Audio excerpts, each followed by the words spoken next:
So hello everyone, আমি যেটা continue করছিলাম সেটা হচ্ছে পরমাণুর গঠন চ্যাপ্টারটা।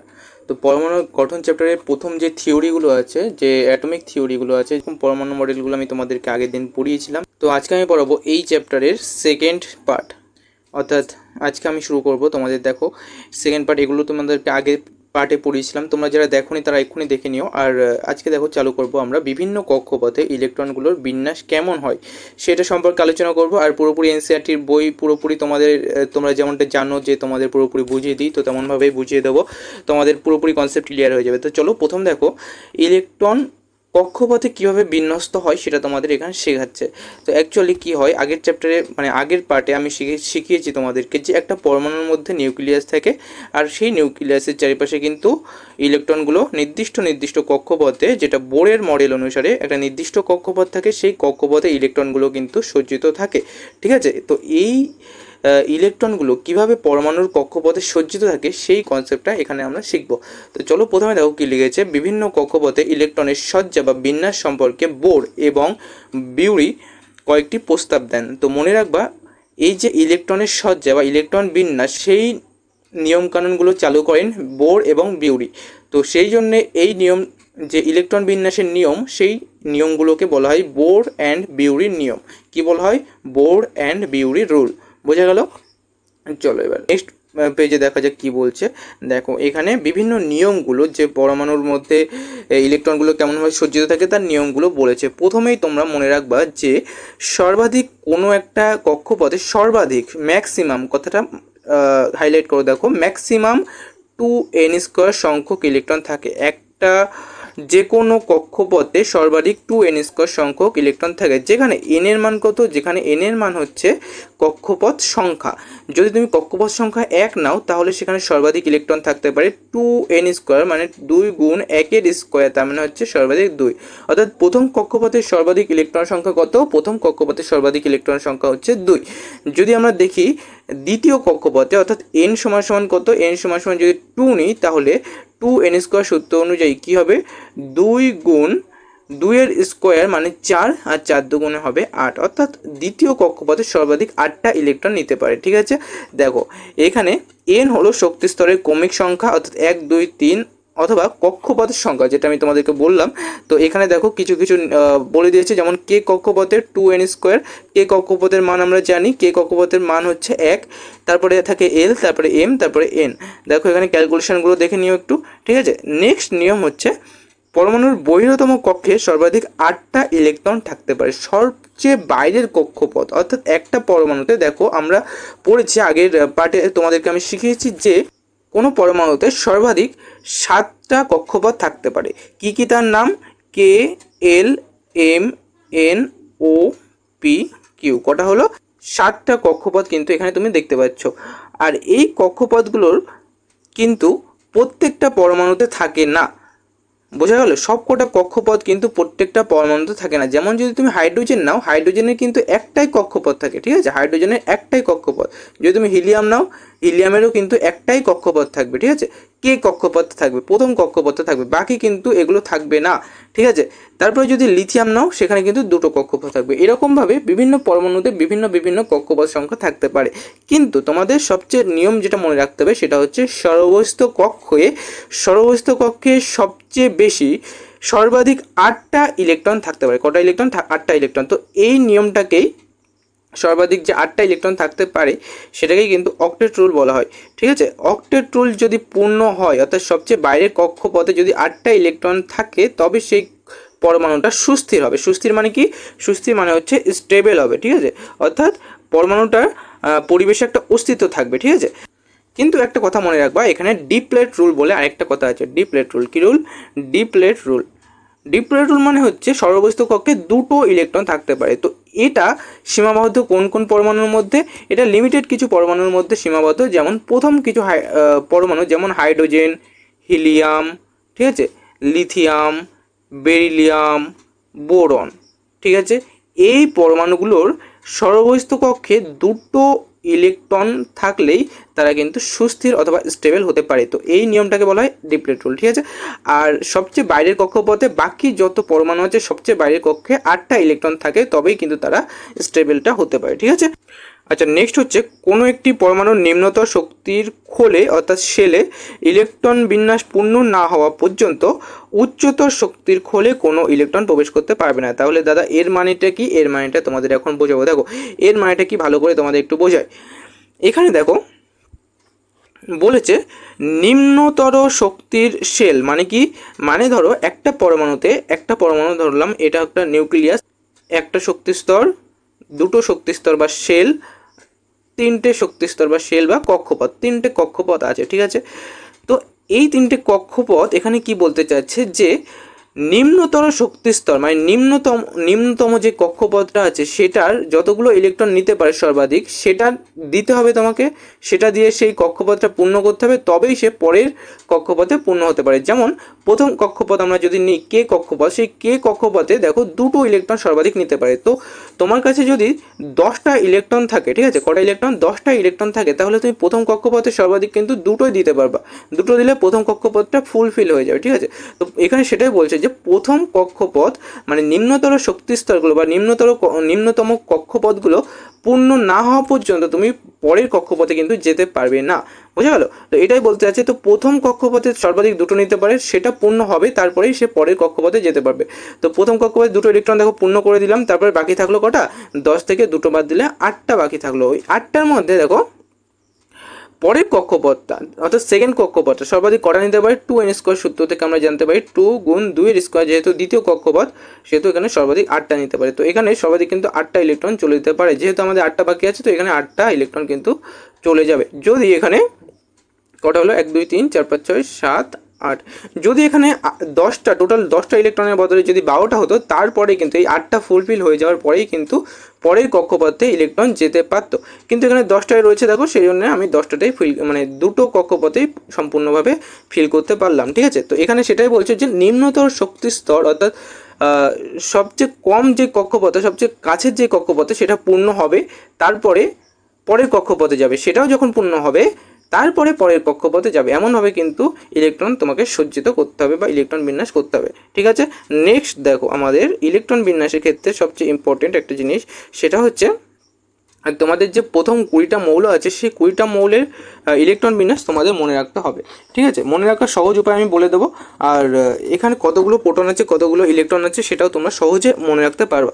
দেখো তোমাদের টিক্সের মাধ্যমে সেটা মনে রেখে দিই। প্রথমে একটা তোমাদের টিক্স মনে রাখতে হবে, সেটা বারবার লিখে তোমরা মুখস্থ করতে পারো। সেটা হচ্ছে হা হি লিবে বোকানা অফু নিসো ম্যাগেল সিফোসা ক্লোয়ার পকে। তো এরকমভাবে পড়তে পড়তে তোমরা এটা যদি 10-12 বার লেখো তাহলে তোমাদের অনেক সহজ হয়ে যাবে। আর তোমরা পরপর যে 20টা পরমাণু আছে সেই 20টা পরমাণু সম্বন্ধে তোমরা কিন্তু পুরোপুরি জ্ঞান অর্জন করতে পারবে। দেখো আমি লিখে দিচ্ছি। প্রথম হচ্ছে হা, তারপর হচ্ছে হি, তারপর হচ্ছে লি, তারপর হচ্ছে বে, বো,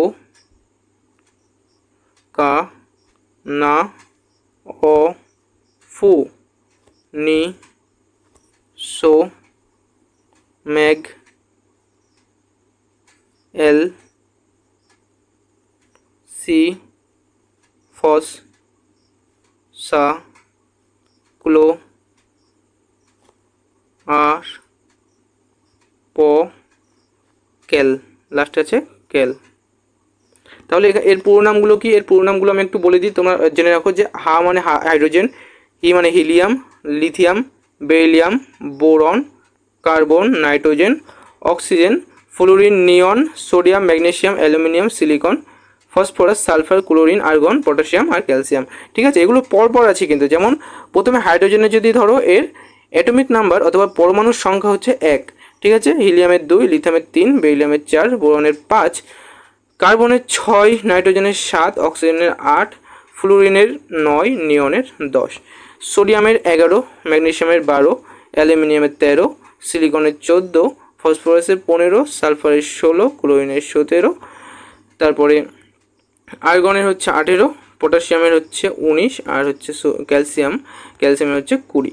পারমাণবিক সংখ্যা অথবা অ্যাটমিক নাম্বার হচ্ছে পর্যায়ক্রমিকভাবে আমি সাজিয়ে দিয়েছি, এইভাবে তোমরা মুখস্থ করতে পারো। আর এগুলো জানলে তোমাদের পরমাণুর ইলেকট্রন বিন্যাসটা অনেকটা ইজি হয়ে যাবে, ঠিক আছে।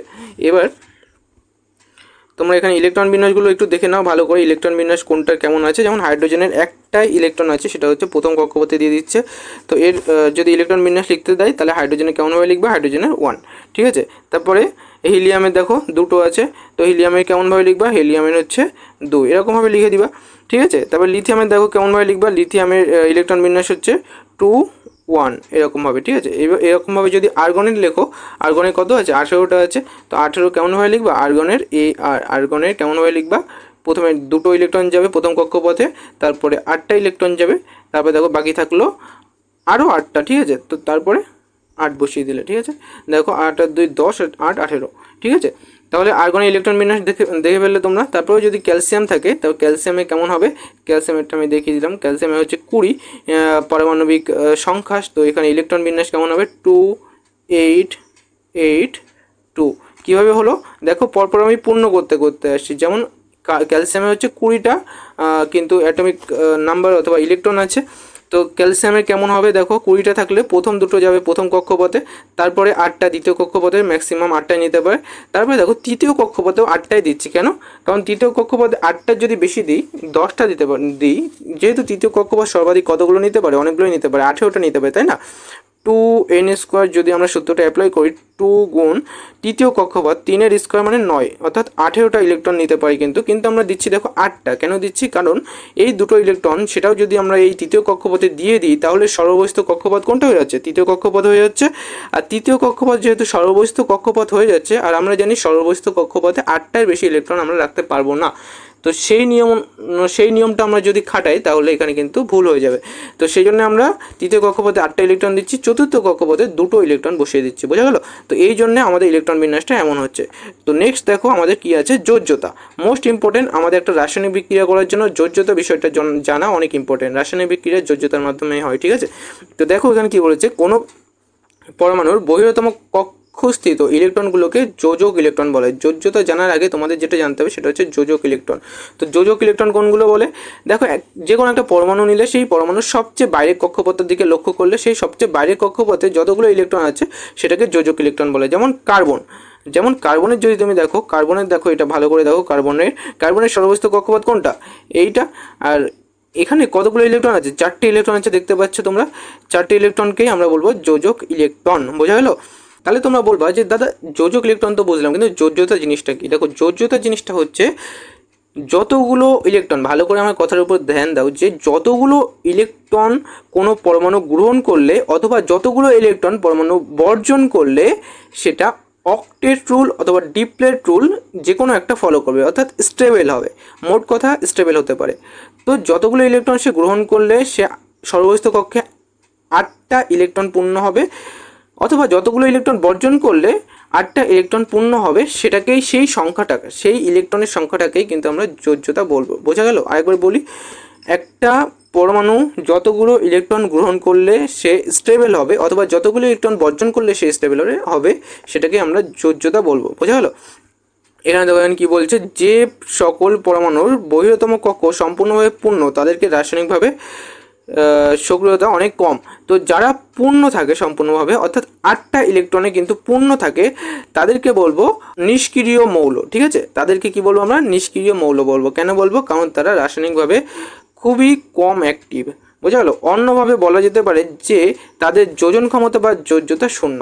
তো যোজ্যতা শূন্য আর যোজন ক্ষমতা কতটা নতুন টার্ম তোমাদের জানতে হবে। যোজন ক্ষমতা মানে কি, দেখো আমি তোমাদের বুঝিয়েছি যে যোজক ইলেকট্রন কোনটা, যোজ্যতা কোনটা, কিন্তু যোজন ক্ষমতাটা বোঝায়নি। দেখো যোজন ক্ষমতা মানে যোজন ক্ষমতা মানে যতগুলো ইলেকট্রন সে গ্রহণ করতে পারে, বা যতগুলো ইলেকট্রন সে গ্রহণ করার ক্ষমতা রাখে, অথবা যতগুলো ইলেকট্রন সে বর্জন করার ক্ষমতা রাখে, সেটাকেই বলা হয় যোজন ক্ষমতা, বোঝা গেল।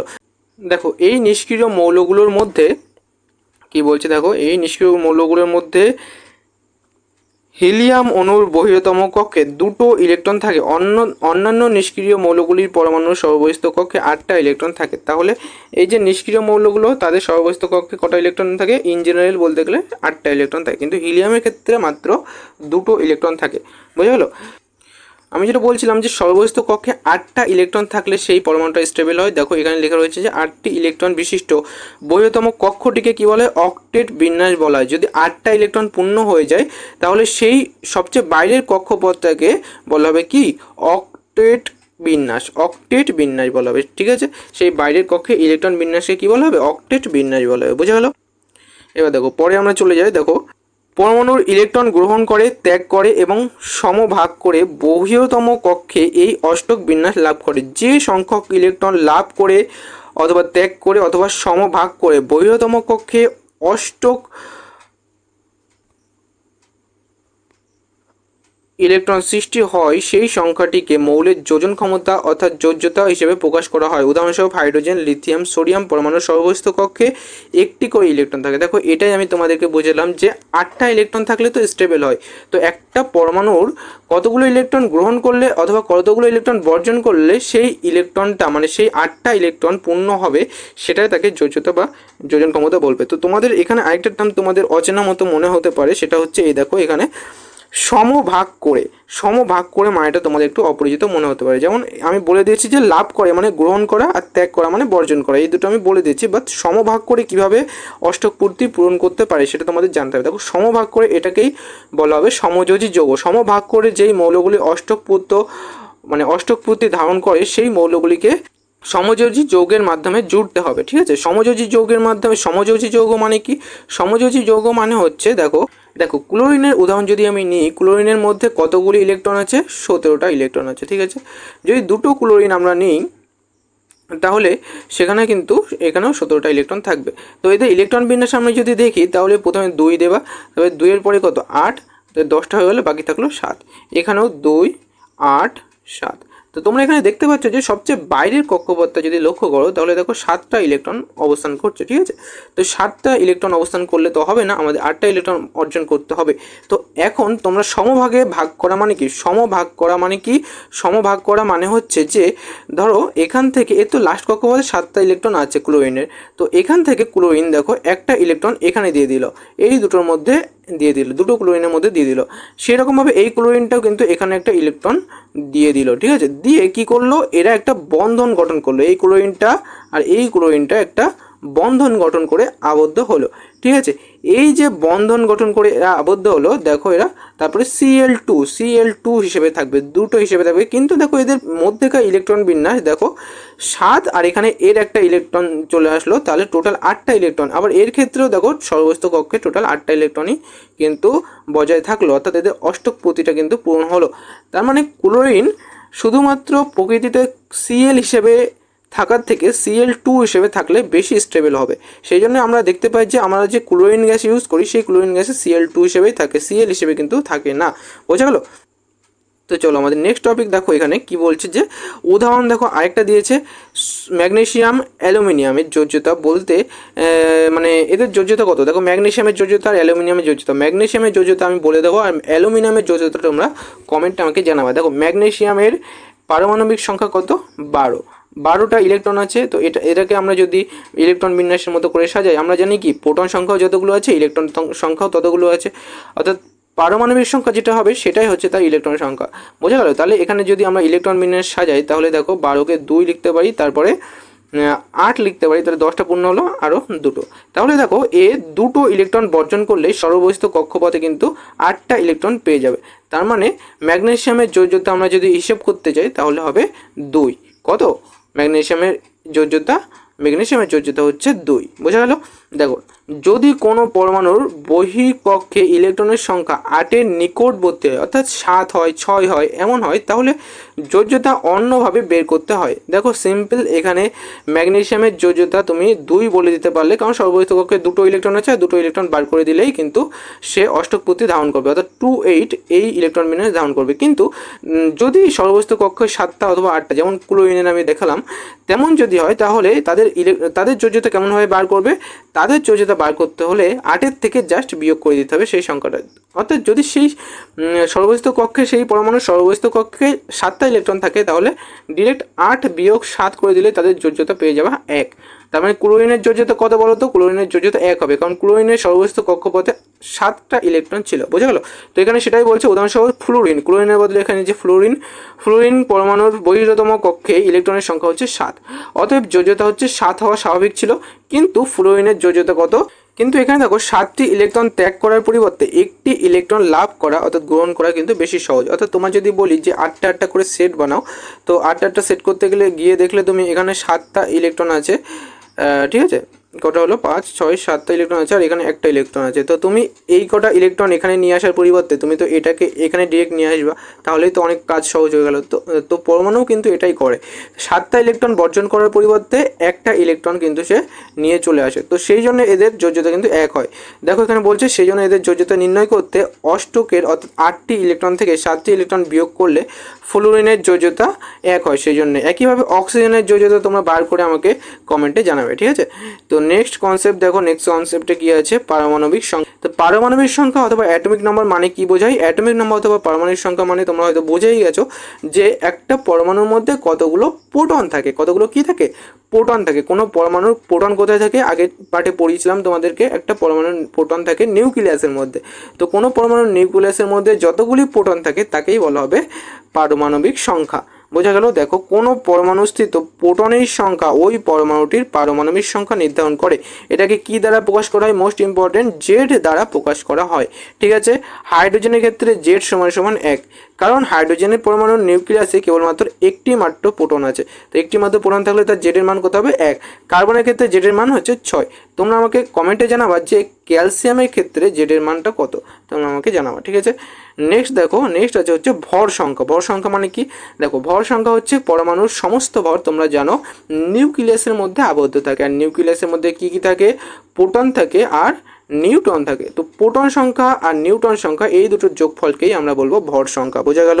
ভর সংখ্যা কাকে বলে? একটি পরমাণুর ভর বাস্তবপক্ষে কেবলমাত্র প্রোটন ও নিউট্রনের উপর নির্ভর করে। কারণ কি, ইলেকট্রন, বাইরে যে ইলেকট্রনগুলো আছে তাদের ভর কিন্তু অনেক কম, অনেক অনেক গুণ কম, সেই জন্য তাদের ভরটা ধরা হয় না। এই জন্য প্রোটন এবং নিউট্রনকে বলা হয় নিউক্লিয়ন। তো এটা মনে রাখবো যে প্রোটন আর নিউট্রন এই দুটোকে একসাথে কি বলা হয়? নিউক্লিয়ন। কি বলা হয়? নিউক্লিয়ন বলা হয়, ঠিক আছে। আর নিউক্লিয়নের সংখ্যাকেই বলা হয় ভর সংখ্যা। কার্বনের ভর 12 ইউ, কারণ এটাতে 6টা প্রোটন আর 6টা নিউট্রন আছে। কি আছে? 6টা নিউট্রন আছে, ঠিক আছে। তো এটাকেই সেই জন্যে কার্বনের ভর হচ্ছে 12 ইউ।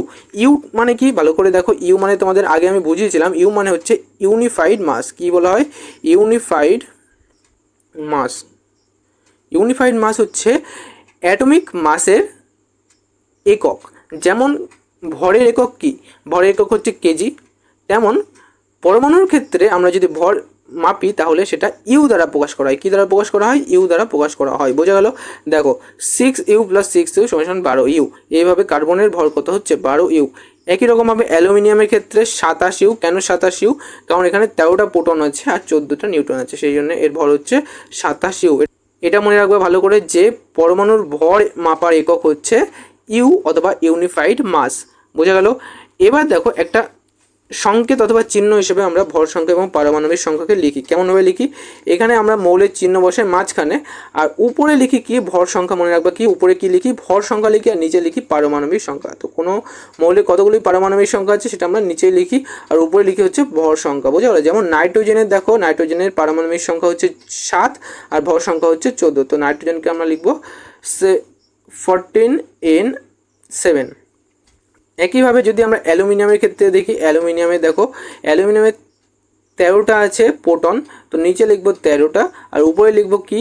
উপরে লিখবো হচ্ছে 27। অ্যালুমিনিয়ামের ভর কত? 27। আচ্ছা, পরবর্তীতে আমরা চলে যাই যে সমস্থনিক অথবা আইসোটোপ। দেখো এখানে 3 ধরনের টার্ম আছে, সেটা আমি তোমাদেরকে আলাদাভাবে আমি বুঝিয়ে দিই একটু, তারপরে তোমাদের একটু রিডিং পড়িয়ে দেবো। 3 রকম জিনিস আছে, একটা হচ্ছে আইসোটোপ অথবা সমস্থানিক, আরেকটা হচ্ছে আইসোবার, আরেকটা হচ্ছে আইসোটোন। তো এখানে আইসোটোপ, এখানে সবচেয়ে বেশি হাইলাইট করো পি কথাটা। আইসোটোপ এর পি কথাটা হাইলাইট করো। আইসোটোপ বাংলায় যদি লেখো আইসোটোপ, লাস্টে কি আছে? প আসে, আর প ফর হচ্ছে প্রোটন। প ফর কি? প্রোটন। তার মানে এখানে আইসোটোপ যখন বলবে সেখানে মনে রাখবে যে প্রোটন সংখ্যা সেম। তারপরে দেখো আইসোবার, হাইলাইট করো আরটাকে। আর মানে কি? আর মানে হচ্ছে ভর। ভরের লাস্টে কি আছে? ভরের লাস্টে কিন্তু র আছে অথবা আর আছে, এইভাবে তোমরা মনে রাখতে পারো। আইসোবার লাস্টে র আছে, এখানেও লাস্টে র আছে, তার মানে আইসোবার মানে হচ্ছে ভর সংখ্যা সেম। আইসোটোপ লাস্টে প আছে, এখানেও লাস্টে, এখানে প্রথমে প আছে, তার মানে এখানে এই হিসেবে মনে রাখতে হবে আইসোটোপ প্রোটন, আইসোটোপ প্রোটন, আর আইসোবার হচ্ছে ভর। আইসোটোন, আইসোটোন, আইসোটোন মানে কি? আইসোটোনে দেখো লাস্টে আছে এন, ঠিক আছে। আর এখানে আইসোটোনে কি হয়, নিউটন সংখ্যা সেম থাকে। কি সংখ্যা সেম থাকে? নিউটন সংখ্যা সেম থাকে। দেখো N for Newton, N for হচ্ছে লাস্টে আইসোটোন। তো এখানে লাস্ট সংখ্যা বা লাস্ট মানে অ্যালফাবেট দেখে তোমরা কিন্তু বুঝে নিতে পারবা। আইসোটোপের লাস্টে পি আছে অর্থাৎ প্রোটন সংখ্যা সেম, আইসোবারের লাস্টে আর আছে অর্থাৎ ভর সংখ্যা সেম, আইসোটোনে এন আছে অর্থাৎ নিউটন সংখ্যা সেম। তো চলো আমরা একটু রিডিং পড়ি। দেখো এখানে কি বলছে এনসিইআরটিতে, প্রকৃতিতে কোনো কোনো মৌলের এমন একাধিক পরমাণু থাকে যাদের পারমাণবিক সংখ্যা একই কিন্তু ভর সংখ্যা কিন্তু ভিন্ন। তো পারমাণবিক সংখ্যা এক হবে কিন্তু ভর সংখ্যা ভিন্ন থাকবে। উদাহরণস্বরূপ দেখো হাইড্রোজেনের 3 শ্রেণীর পরমাণু আছে, যেরকম হচ্ছে পোটিয়াম 1H1, ডয়টেরিয়াম 2H1, বাকি ডি দিয়ে প্রকাশ করা হয়, আর ট্রাইটিয়াম যাকে 3H1 অথবা টি দিয়ে প্রকাশ করা হয়। প্রত্যেকটি মৌলের পারমাণবিক সংখ্যা এক অর্থাৎ প্রোটন সংখ্যা সেম, যেটা আমি বললাম যে আইসোটোপ মানে কি প্রোটন সংখ্যা সেম কিন্তু ভর সংখ্যা যথাক্রমে 1 2 3। আমার ভর সংখ্যা আলাদা হতে পারে কিন্তু প্রোটন সংখ্যা সবসময় সেম থাকবে, বোঝা গেল? তো এটাকেই বলা হয় আইসোটোপ। এই ধরনের অন্যান্য উদাহরণ হচ্ছে যেমন কার্বন, উদাহরণগুলো মনে রাখবে। কার্বনের 12C6 আর হচ্ছে 14C6। দেখো পারমাণবিক সংখ্যা কিন্তু সেম থাকছে। ক্লোরিনের ক্ষেত্রেও তাই, পারমাণবিক সংখ্যা 7 থাকছে কিন্তু ভর সংখ্যা দেখো 35 আর 37 হচ্ছে, ঠিক আছে? তো এই জন্যে এখানে তোমরা জানো যে ক্লোরিনের ভর সংখ্যা কত লিখি আমরা? 35.5 লিখি, তাই না? কেন লিখি? কারণ এদের দেখো ভর সংখ্যা দুটো আলাদা আলাদা হচ্ছে, একটা হচ্ছে 35 আর 37।